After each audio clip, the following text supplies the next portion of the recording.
Hey guys, it's Pman404, and I just wanted to show you the best way to farm out the Timewarped badges.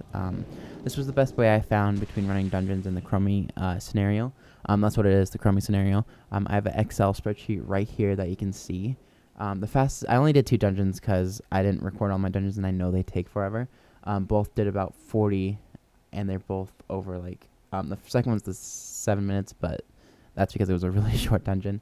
The other one was about 11 minutes. So by far the average for Chromie, the average badge per minute is 7.42, so it's well worth it compared to running dungeons all the time. That may be a long, and usually I have about 40 coins.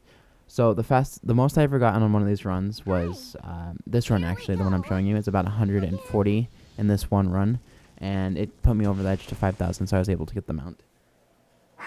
So the way this works is you want to make sure you have all the talents from Chromie. So I'm going to show you them all right now. So I just have the movement speed one, the one where Chromie's the healer, the one where the damage she takes is 20%, and then the next one you want for sure, instead of the reputation one, because you should be exalted by this point, is the one that shows that the treasure chests are on the map, like where they are on the mini-map.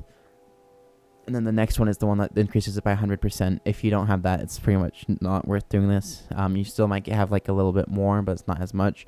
And then the time sake increased chance is must have too. And then the last one you don't really need, but it helps make you go faster.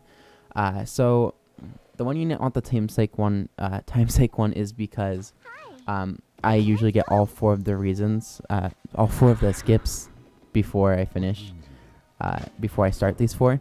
So this is the way I do it. I go to this one and then go up, work my way up from there. When you do this, you always want to kill the rares. There's one at each of these bosses, and then there's one underneath the tower. So you always want to kill those because they do have like 100% drop rate, about 1 or 2. And while you're flying towards each one, you want to make sure you're checking the mini-map for treasures, because those have 4 to 6. So those are always the best ones to get and everything. And then while we're talking about that, when you open them, the way you want to do it is, the priority is Time Warp badge, obviously, time lost keepsake box, and then the lost treasure wallet, in my opinion. Those all are in the same one, so you don't really have to worry about choosing one over the others. They do show up in the same spot. And then never choose the bronze drake, because that will just make the boss disappear and you can't kill him, and then you lose like 2 keep sound boxes, and they're really easy to kill, so there's no point in getting it. If there's none of that, I always choose reputation over bronze drake, even if you're exalted. Other than that, choose the buff if it's not one of those. And that's pretty much it, guys. Like for example, here's one of the treasure chests. Just look around the bosses. There's usually a few, and it's always a good idea to have.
And in this scenario, I always deliver the thing first, talk to Chromie and get the quest, and then I go out and kill 3 of the rare spawns out there.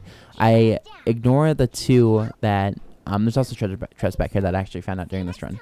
But anyways, I ignore the 2 that you need to kill usually every time to defeat the cannon, because they don't always drop keepsake boxes, so it's not worth it in my opinion, but the other 3 do. So I always kill those 3. Make sure you interrupt the heal on the Taran lady. I actually forgot to do it in this run, which is why this run was so bad, but was worth it because I got the most I ever got in 140. Yeah, So that's how you do this part.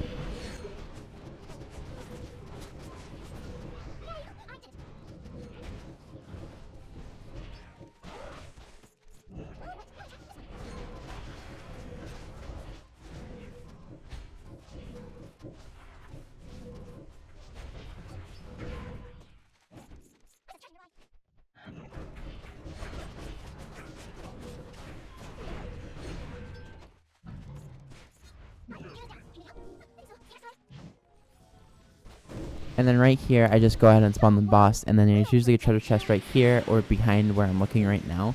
So I kill aggro those, and then just burst them both down with AoEs. I actually kind of screwed up in this part where Chromie almost died. Whoops.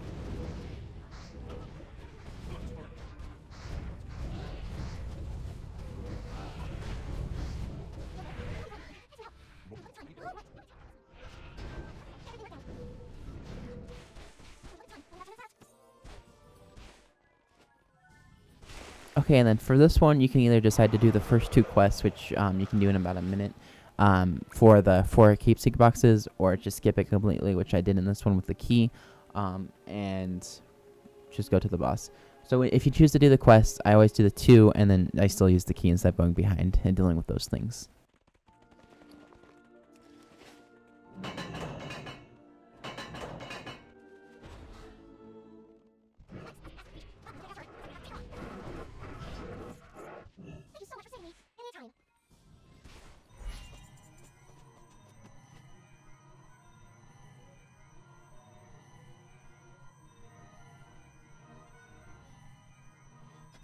I just wanted to mention real fast that if you go up the ramp over here, there's usually a treasure chest up there for the boxes, which can contain 4 to 6.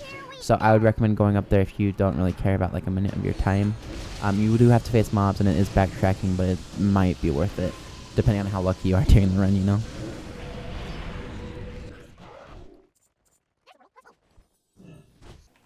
Okay, and here is the whole reason I wanted to grind it out. So just to give you perspective, I started with about 2,500 this morning. I did this for, I think, about 4 hours in total. Make sure you always do the dungeon just for the whole 500 extra for that quest item that drops at the end with the boss. If you do this, just realize that you will not get that chance of like the one time-warped Drake or whatever it's called dropping off the bosses.